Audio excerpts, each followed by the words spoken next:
Bienvenidos a Perspectivas BF, el podcast de Bustamante Favara, innovación y liderazgo jurídico en Ecuador.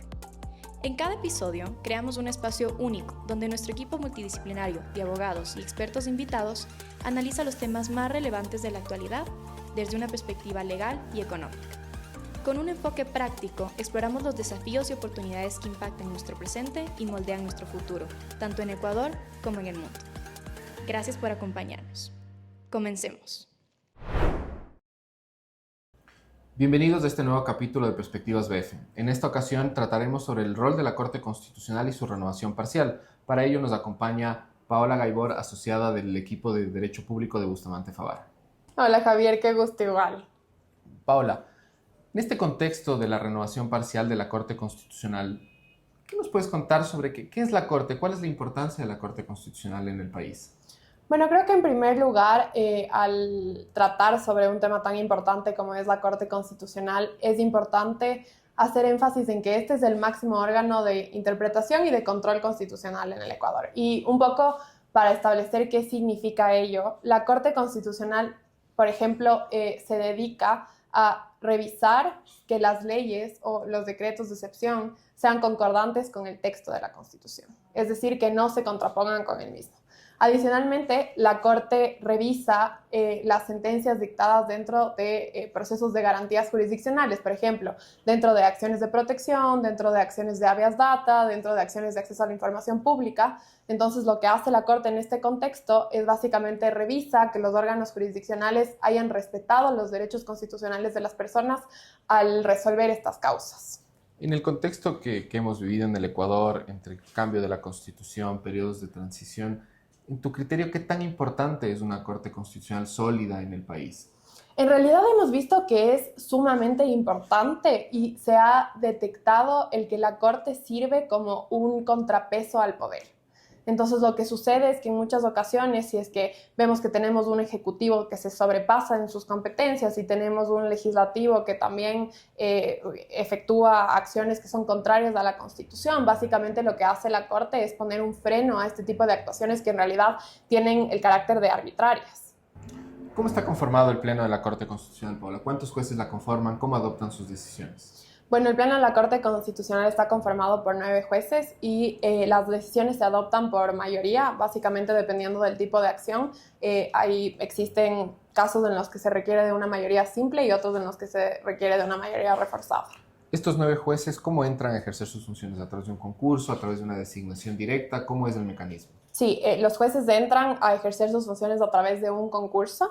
Y lo importante es que estos jueces están en funciones, digamos, por 9 años, pero la Corte tiene renovaciones parciales cada 3 años. Es decir, dentro de esos 9 años, cada 3 años se cambian 3 jueces de la conformación. La nueva forma, la nueva conformación de la Corte Constitucional tuvo una variante importante en el 2019, cuando básicamente se destituyeron a todos los magistrados y se eligió una nueva Corte. ¿Ahorita estamos viviendo ya un segundo proceso de renovación parcial de la Corte Constitucional?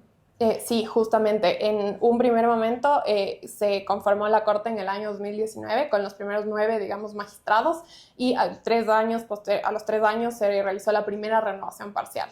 En ese sentido entraron 3 nuevos jueces. Y esto es sumamente importante porque el momento que estamos viviendo, que es el de renovación parcial o la segunda renovación parcial de la Corte Constitucional, sí ha hecho que en el pasado existan cambios de criterios jurisprudenciales importantes. O sea, hemos evidenciado que al renovarse la Corte no es únicamente un evento de modificación de jueces, sino que adicionalmente esto tiene una incidencia importante en el tipo de decisiones que se adoptan y en los criterios que adopta el Pleno de la Corte Constitucional. Estos cambios, Paola, que tú bien identificas de las conformaciones de la Corte y los cambios de criterios, ¿cuáles crees tú que han sido los más palpables? ¿Qué es lo que más se ha notado en esta primera renovación parcial de la Corte?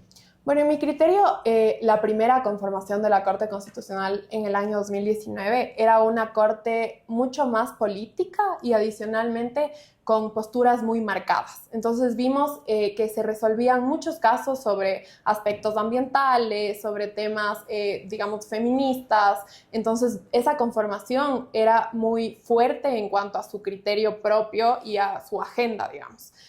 Actualmente, o la actual conformación de la Corte que estuvo hasta la renovación que estamos próximos a vivir, es una Corte que se ha encargado mucho más de resolver acciones de inconstitucionalidad sin mucha línea, digamos, de un criterio marcado.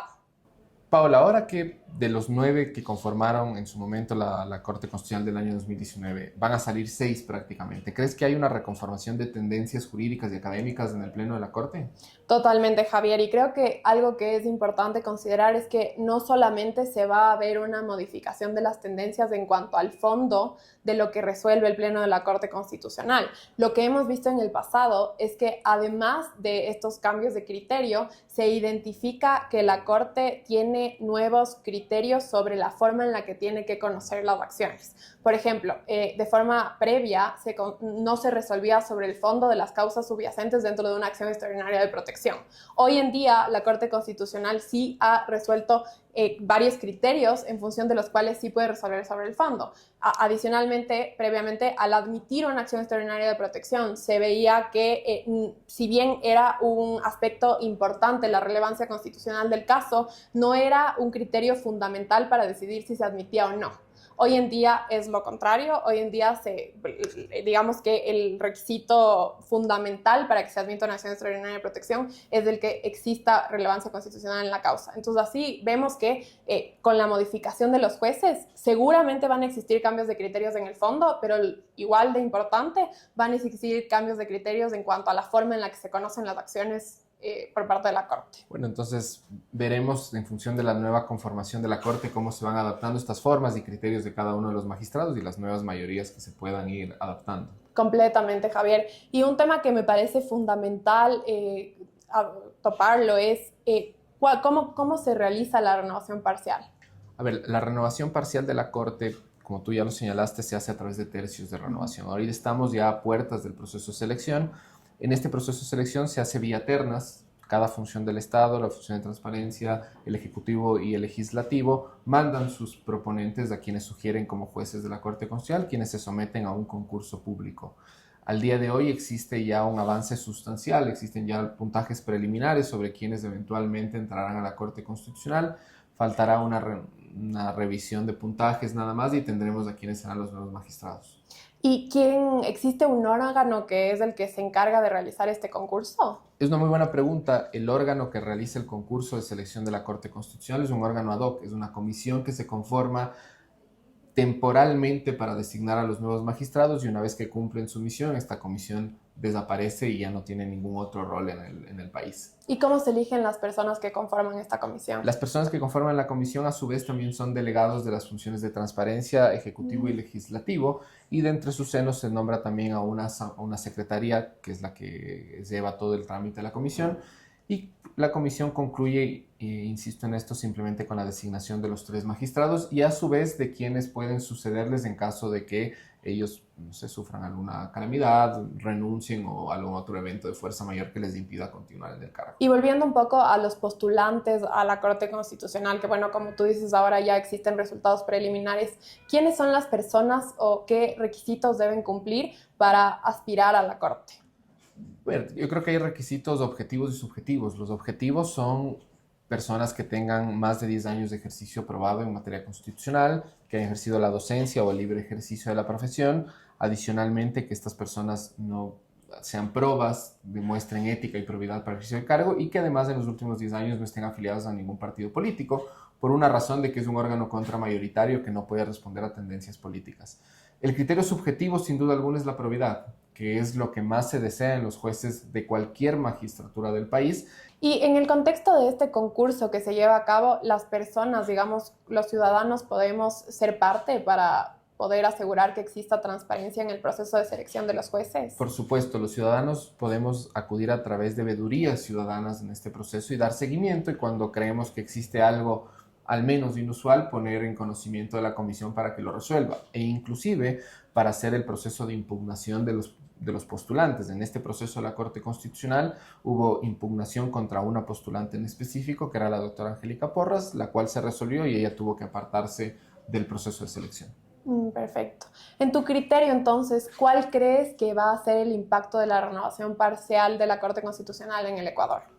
A ver, creo que va a tener un impacto sustancial. Creo que venimos de una conformación de la Corte Constitucional que cambió muchos matices y convicciones que había sobre la Corte Constitucional, una Corte Constitucional que se creía política. Creo que vinieron a dar ciertos matices. Ahora se conformará una nueva mayoría y esto implica, en un sentido netamente jurídico, que las ideologías van a ir variando y que las posiciones de la máxima magistratura, en materia constitucional irán variando.